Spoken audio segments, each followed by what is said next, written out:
AIDS. Fortunately or unfortunately, today is 1st December 2021 and International AIDS Day. So now our topic is also about AIDS. What is AIDS? It is acquired immunodeficiency syndrome, and it is the most common secondary immunodeficiency. And we have talked about what is immunodeficiency. Failure of immune system or immune response is called immunodeficiency. There are two types of immunodeficiencies: primary immunodeficiency and secondary immunodeficiency. Primary immunodeficiency having etiology in genetics, genes, or developmental problem in immune system. And secondary immunodeficiency related to any kind of environmental change or malnutrition. And most common secondary immunodeficiency is AIDS. So come here. So AIDS immunodeficiency is primary, secondary. Most common secondary immunodeficiency is AIDS. If we talk about etiology, it is the human HIV virus. What is the abbreviation of HIV? Human immunodeficiency. There are two variants, type 1 and type 2. HIV1 most common in USA, United States of America, and HIV2 most common in developing countries. Developing countries are those countries which are having low GDP, gross domestic product per capita, and HIV virus is present in blood, it is present in semen, and it is also present in body fluids, most commonly in breast milk and saliva. Then we have talked about, yes, the attack of retrovirus HIV. There are two targets of its attack. First of all, immune system, and second one is central nervous system or CNS.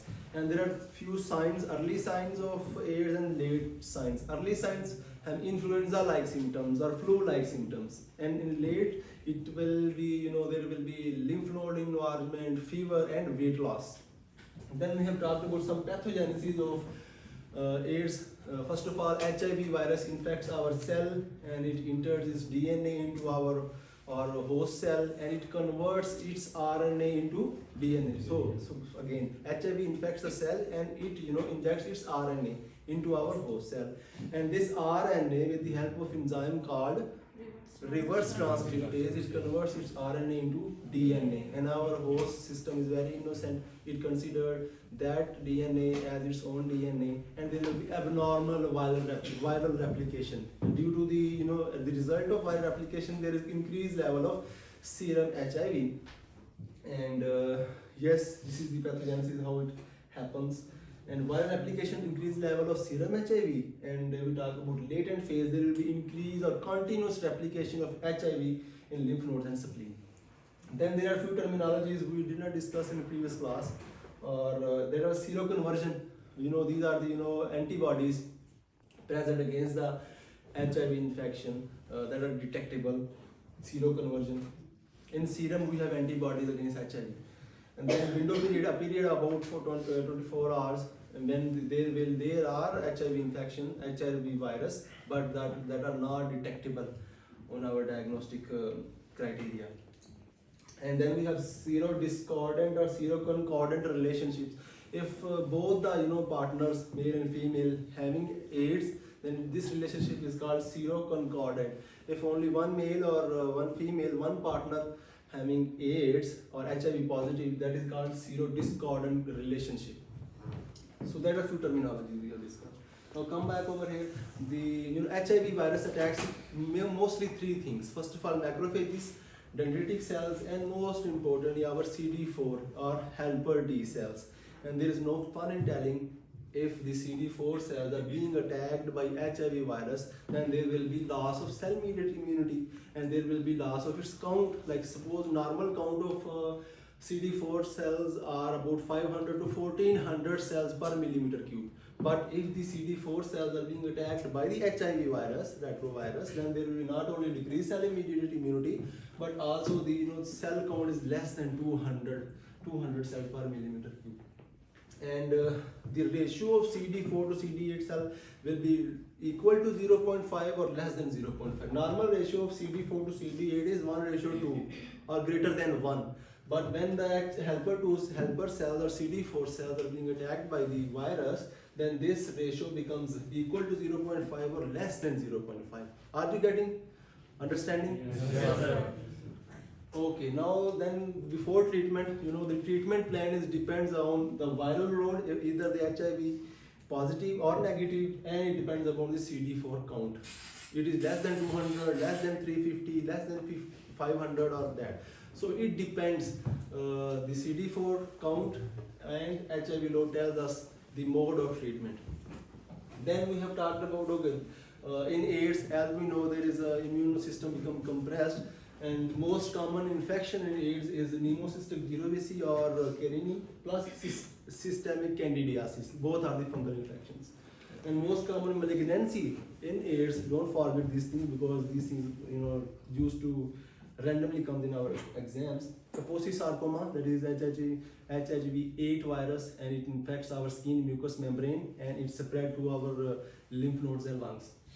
Burkitt lymphoma, there is a translocation. What are the translocation in Burkitt lymphoma? 8 to 14? Yes, sir. Are you sure? Yes, Burkitt. sir. Yes. Okay. And if there is 11 to 14? Mantle cell lymphoma. If it is 18 to 14? So it is 9 to 22? Very nice.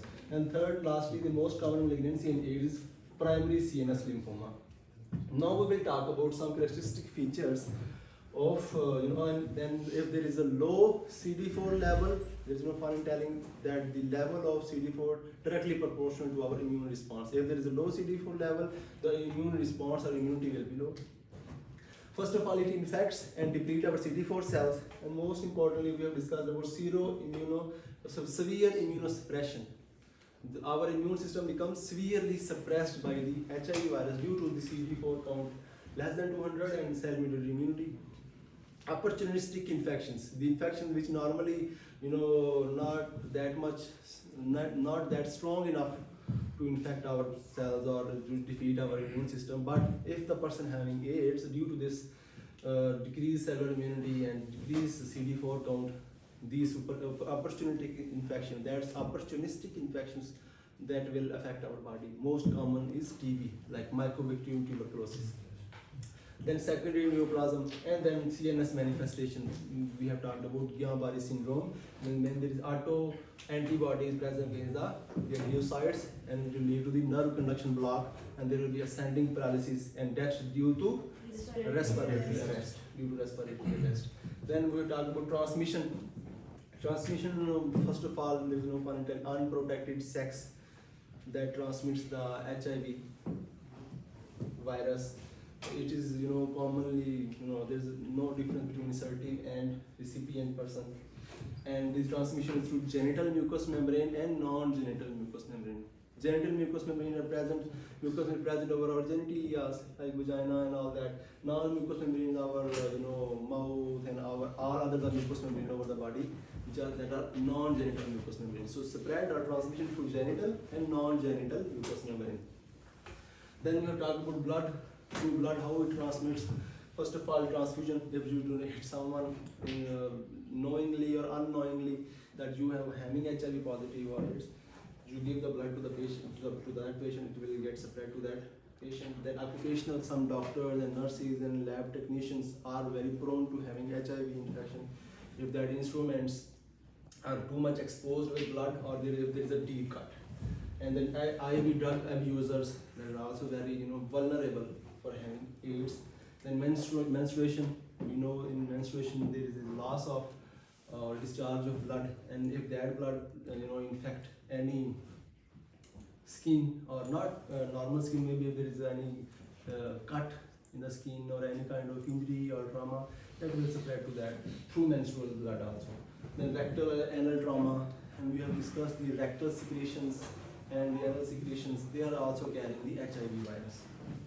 Then sharing the needles can also lead to the transmission of HIV virus. And some body fluids. So how many body fluid do we know? Starting from above, there are tears.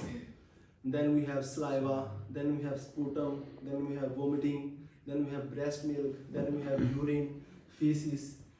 And all these are the body fluids. They contain the HIV virus, but they don't transmit unless they are contaminated with blood. So then we have discussed about prostitutes. Due to increased number of sexual partners, this is one of the cause of transmission of HIV. Then yes, vertical transmission. Most common cause of AIDS in children is vertical transmission from mother to child, and it's about 25% in children. And what happens if and another cause, older gestational age? If the female of the mother or mother having older age, maybe 40 or 45, the risks are there. Or there will be prolonged or rapid rupture of membrane, or mastitis, or there is no peripartum prophylactic medicine used. These things can lead to transmission of HIV virus. Then yes, in developing countries, most common cause is heterosexual, and then there is uncircumcised penis. This is one of the cause or risk factor for the transmission of HIV virus. So these are few things we should not forget. Then what are the preventions? The opposite things. Suppose if there is an uncircumcised penis is a risk factor of HIV, then what should be the prevention? Circumcision. If there is breastfeeding is a risk factor for transmission of that HIV virus, then what will be the prevention? Bottle feeding. If you know these things, then you can protect it very well. First of all, protection. We should use condom. Male and female condom are available. Then circumcision. Then pre and post prophylactic medicines are there. Then sexual abstinence. So now I told you this is having 100%. You can say care, or it is 100% successful rate for not transmitting the AIDS, because if you don't do the sex, you will not get AIDS. Then bottle feeding and vaccination. Now WHO recommends vaccination from 15 to 16 years of age, including the pregnant females also. Then there are few stages of AIDS that were updated till 2007 by WHO, World Health Organization. There are 5 stages: stage 0, 1, 2, 3, 4. What happens in stage 0? These are asymptomatic. Stage 1, there is lymph node enlargement and the count of CD4 is more than 500. In stage 2, there are upper respiratory tract infection and mucocutaneous manifestations like pruritus, itchy skin, dry skin, and CD4 count less than 500. In stage 3, what happens? There is chronic diarrhea more than 1 month. Plus there is chances of infection of tuberculosis, Mycobacterium tuberculosis, and CD4 count is less than 350. Last but not the least, 4th stage of AIDS. 4th stage is also called AIDS, having infection with toxoplasmosis, that is space occupying lesion in the brain, fungal infection, plus candidiasis of esophagus, candidiasis of trachea, candidiasis of bronchi or lungs, and CD4 count is less than 200. And in this we should add Kaposi sarcoma also. That is these are the infected cell present in the skin and mucous membrane from mouth to anus, and they spread to the lymph nodes and lungs. Then if we talk about diagnosis, first of all is the ELISA test, having 100% sensitivity, and it is the best screening test for AIDS or HIV. Then we have Western blot, having 100% specificity and confirmatory test for HIV or AIDS. Then P24 antigen, this is positive prior to the seroconversion. What is seroconversion? When there is a antibodies present in the serum against the HIV. So before seroconversion, the P24 antigen will be positive. That test. And then last we have polymerase chain reaction for HIV. That is very active or beneficial for acute HIV infection, and that detects the RNA of HIV virus. And if we do in early stage lymph node biopsy, if we do the lymph node biopsy in early stage, there will be follicular hyperplasia can be seen. So now how AIDS affects 10 organs of the body. First of all, let's talk about CNS. Most common extranodal involvement is primary CNS lymphoma due to AIDS. That HIV will affect this space occupying lesion in the brain, that is called toxoplasmosis. Toxoplasmosis is having more than 50% ratio of space occupying lesion in the brain. Then there will be most common blindness due to cytomegalovirus retinitis, and there will be CNS fungal infection, cryptococcus. So these 4 things you must not forget when we talk about spreading of this HIV virus into some other organs. Then we will talk about some heart. It affects the cardiomyopathies also, cardiac muscles, and that will lead to the heart attack or cardiac failure. If we talk about the skin, it also affects the skin, And first of all, you should not forget about Kaposi sarcoma. The yellow is HHV8 virus, and the infected cell will enter into skin and mucous membrane from mouth to anus. Then will lead to the red, purplish, painless lesions, and that this infection will spread to the lymph nodes and lungs. Then in skin, we should not forget about bacillary angiomatosis, and the cause is Bartonella henselae. Then come back to the fourth organ, that is the renal or kidney. That HIV infection will affect the kidney in such a way that it will lead to the focal segmental glomerulosclerosis and nephrotic syndrome. It affects the lungs, causing pneumonia by pneumocystic jirovecii or pneumocystic carinii microbe. Then if we talk about GIT, it also affects our GI system, like it leads to weight loss and will cause esophagitis due to cytomegalovirus and herpes virus. It also affects our colons, causing colitis. The microbes are cytomegalovirus and cryptosporidium. Cryptosporidium will cause acute diarrhea. Then at the end we have hairy leukoplakia. The microbe is Epstein-Barr virus, and there will be whitish plaque over the tongue. To differentially diagnose that that is hairy leukoplakia, when you scrape down, it will not scrape off. The hairy whitish tongue will stay permanently. That is the indication of hairy leukoplakia. Then if it affects our hepatobiliary tract also, the most common microbe is cytomegalovirus. It affects our blood also hematologically. It leads to anemia, neutropenia, and thrombocytopenia. When it affects our immune system, it leads to the lymphopenia, cutaneous energy, or failure of immune response. And then last but not the least, we talk about mucocutaneous. It will lead to the aphthous ulcer in the mouth. That is also called, the reasons are different. Stress-induced ulcers are aphthous ulcer, but in AIDS also, there are the presence of aphthous ulcers and pruritus, dry, itchy skin. So these are the 10 organs are affected by the AIDS. So then we will talk about some treatment. Treatment is hard, highly active antiretroviral therapy, in which we give 3 medicines which are having 2 types of mechanism of actions. And then we can give medical cannabis because these will increase our appetite. And if someone having increased appetite, he will eat more or less. More. So due to increased appetite, there will be weight gain, because we have talked about late stage or later signs of the AIDS are weight loss, fever, and lymph nodes enlargement. Then we can give the proper diet and multivitamins. So then, what are the prognosis of this treatment of AIDS? If we treat the AIDS, then the prognosis is normal life, after treatment. But if you don't treat that, then the expectancy is 11 years without treatment. So that was about treatment prognosis. It's spreading to 10 organs, then stages.